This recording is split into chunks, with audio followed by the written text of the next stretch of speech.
Hello there! Welcome to Scanning Key Productions. I'm Crime Craze Kokon. Let's get into the video. Today's video we're going to be asking the question of what if the Immigration Acts never passed? So these are two separate acts and they have, obviously very similar names, but they do completely separate things. So the first one is the Immigration Act of 1924 and the second one is the Immigration Act of 1965. And these are two acts within the United States which, the first one restricted migration to America. The second one liberalized immigration to America. So we're going to go into a little bit of the context before kind of diving into each one, and then we're going to talk about the long-term ramifications of each act. So for the first one, what we have to understand is that America, up until about the 1880s, was largely a homogenous society. Yeah, obviously you had former black slaves in the South, and also you had some Native Americans, and you had some other minor ethnic groups. But by and large, most Americans were the descendants either of people who came from Great Britain or were later migrants who came from places like Ireland and from Germany and stuff, right? So the vast majority of people living in America were the descendants of pretty much Northern Europeans. And this is what you kind of see with all the kind of immigration data which comes out of this period. You can see that there's some spikes a little bit earlier and stuff of people from Ireland and from Britain and from Germany, etc. But by and large, this was where migration to America was mainly from. And there was no actual restrictions on who could enter America.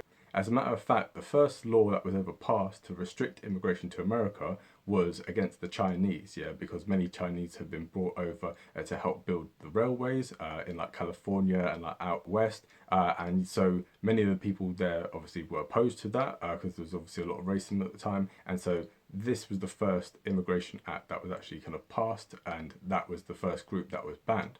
However, by the time it gets to 1924, you have this huge influx of people coming from mainly Southern and Eastern Europe, right? So this is the Italians, this is the Jews, this is the Polish, this is the Hungarians, the Russians, etc., etc. And many of these groups were obviously fleeing, in some cases, poverty, in other cases, persecution. But by and large, these people obviously just wanted a better life for themselves, right? And this explains why there was such a mass influx of people coming to America during this time, between about 1890 and about 1924.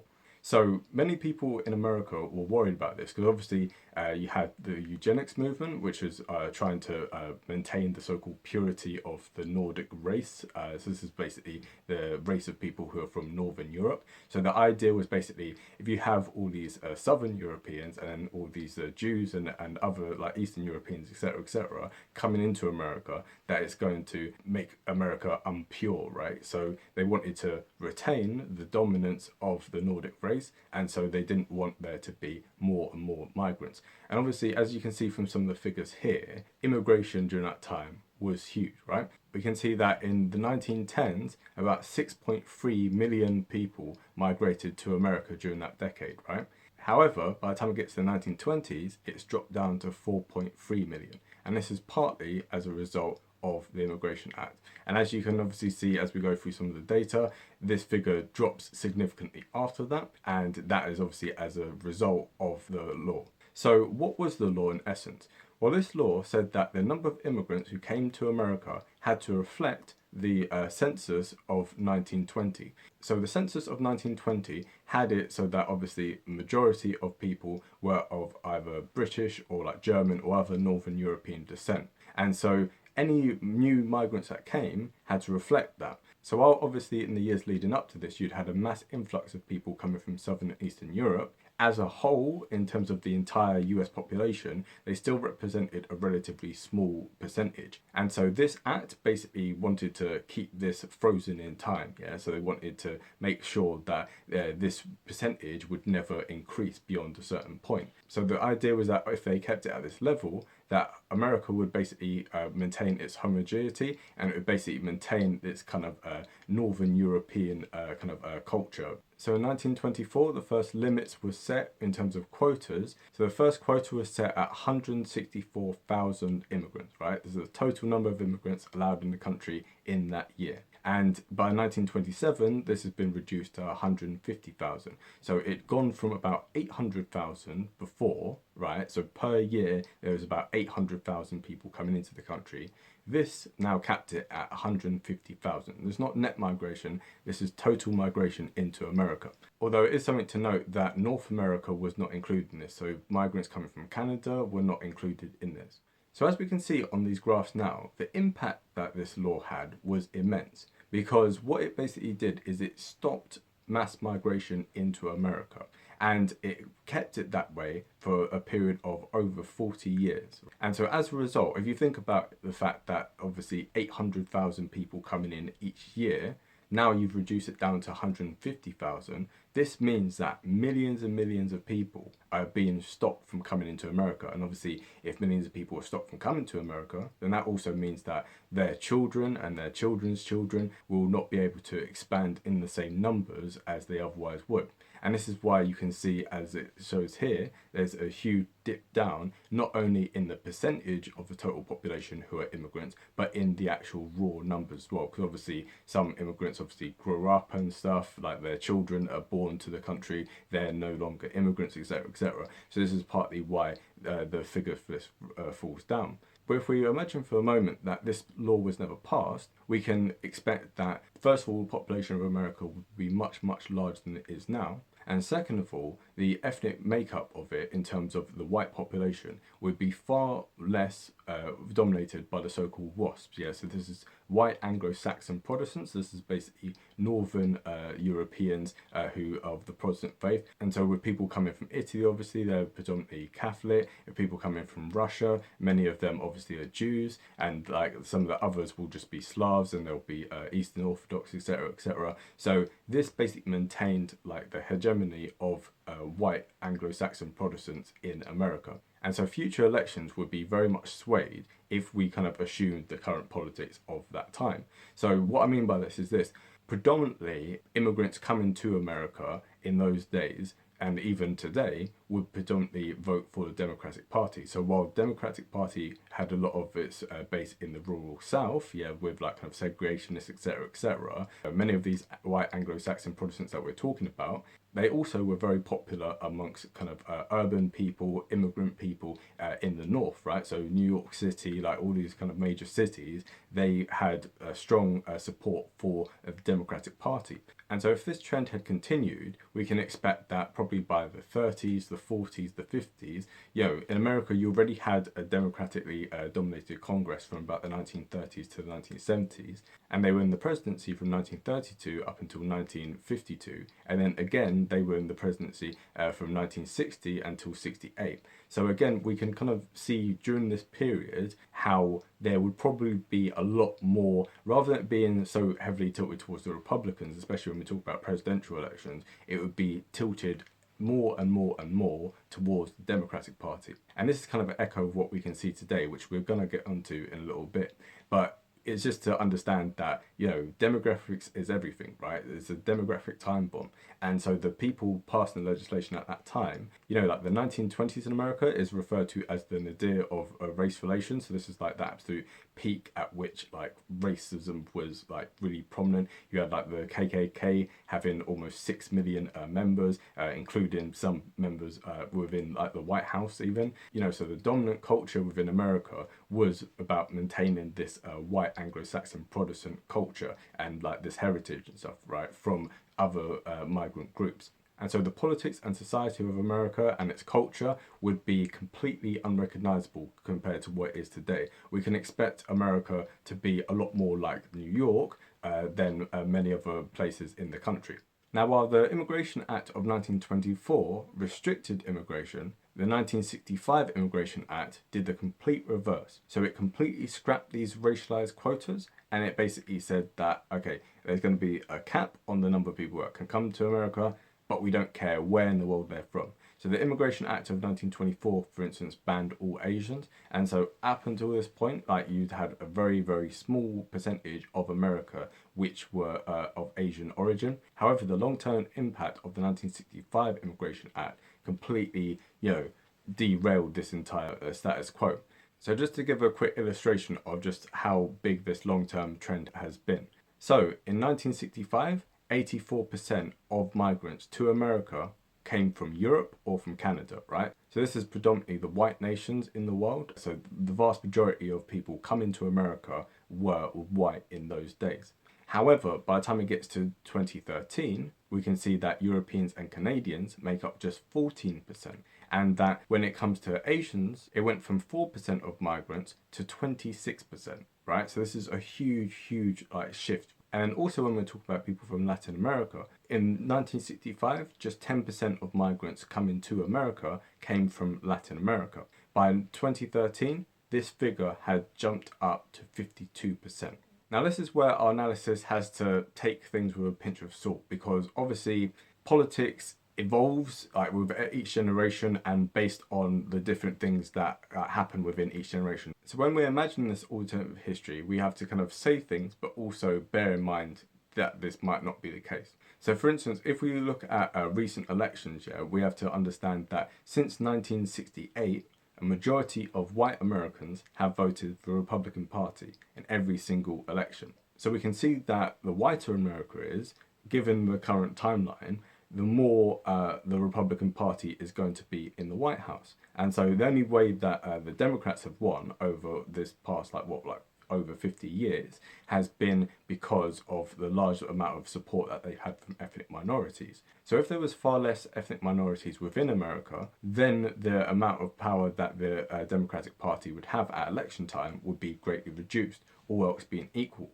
However, obviously we have to take in consideration that if there hadn't been this mass influx of people coming to America, then also the politics of things would change, right? Donald Trump obviously got elected in 2016 and he lost the election in 2020. However, in both instances, we can see that about 58% of white Americans voted for him. And so he obviously narrowly won in 2016 and then narrowly lost in 2020 as a result of this ethnic makeup, in which the majority of ethnic minorities vote for the Democratic Party and a majority of white Americans vote for the Republican Party. But if we take a look into the census data from the different decades, we can see just how fundamentally America has changed. So in the census of 1960, we can see that whites made up about 85% of the population, blacks made up slightly less than 11%, Hispanics made up about 3%, and Asian Americans made up less than 1%.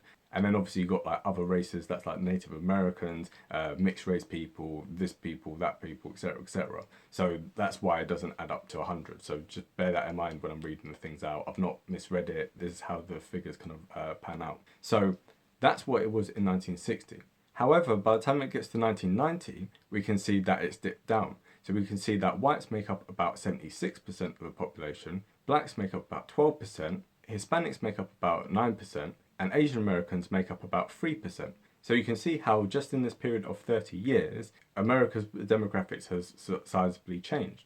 What about if we skip forward another, almost 30 years, because we don't have all the full data for this year, so it has to go to 2018. So in 2018, we can see that white Americans, this is white non-Hispanics, right? They make up 60% of America. When it comes to blacks, they have moved up to about 13%. When we look at Hispanics, it's jumped up now to 18%. And then when we look at Asians, it's jumped up to about 6%. So you can already see how if these trends continue, and obviously it's predicted by about, I think, 2030 or 2040, 2050, something in that kind of range, we can see that the majority of Americans are going to be minorities. So if the Republican Party, as it currently is constituted, is so dominant on white voters turning up at election time to vote for them, this does not bode well. So if the demographic time bomb continues along this path, we can see that based upon how the Republican Party is currently set up, it's going to really struggle to win national elections going into the future. And so obviously this changes a lot of the politics of America. We can already see at the moment now, like things are a lot more progressive. We can see that a lot of focus is being given to racial minorities and stuff. But if we went back to America being like 85% white, would those same groups be given the same amount of coverage? Probably not. And obviously, as we say, as it goes further into the future, we're seeing that these groups are getting more and more representation. Now, one thing that is quite interesting is that the politicians in 1965 were very different from the ones in 1924. obviously, I don't just mean obviously on the immigration issue, yeah, because obviously, one set were out to restrict immigration, the other set to liberalize it. But the point I'm making is this: the ones in 1924 were explicit and they were clear of the effect of what their immigration act would be. And obviously, they wanted to restrict immigration, and they were very clear about that. However, the people in 1965 were very different, and it's a thing where either they were just completely ignorant, or it was a thing where they intentionally kind of tried to hide things from the American people. So I'm not trying to sound all conspiratorial, but people like President Johnson claimed that this Immigration Act would have no impact on America. It would have no impact on the lives of the American people, and that it would have no impact on the demographic breakdown of the country. And other politicians like Senator Ted Kennedy, who's the younger brother of JFK, they also made this similar kind of claim. Yeah, so many of the people who signed this bill, many of the people who kind of like pushed for it, they claimed to the American people that it would have no impact. But obviously, if you free up restrictions on immigration, you're going to have more migration, right? So this is a pretty logical thing. Now, obviously, you can obviously think about it in the sense of there's no way that it would have been passed if they'd gone to the American people and said, hey, we want to open up the borders, right? Because typically this does not tend to be a very popular thing. Most people in whatever country tend to want their society, their culture to remain largely the same, right? So whenever you have fear over immigration, it's because there's an influx of people at a rapid rate, right? So people are not so bothered about immigration if it comes at like a slow and steady pace, because then it's manageable. People come in, they integrate, people can understand the different cultures, and there's a bit of a melting pot, right?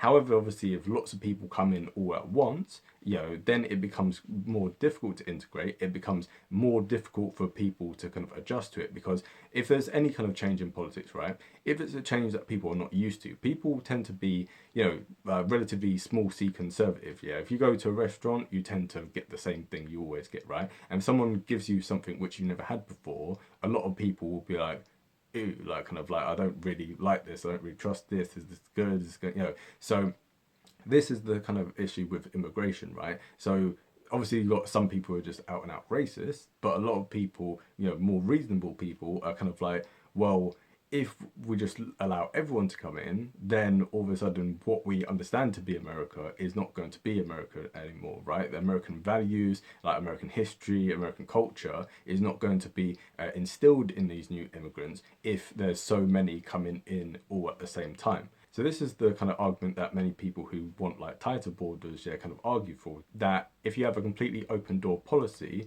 what ends up happening is that you end up having too many people coming in all at once. So this is the kind of argument which is kind of at the heart of American and like Western politics at the moment. How much immigration should we have? How open should the borders be? And no doubt, like the laws which he had in 1924 were incredibly restrictive, were obviously based on racist ideology, explicitly racist ideology. But it's something to note that obviously it's clear, it does what it says on the tin, right? It says that you're going to restrict immigration.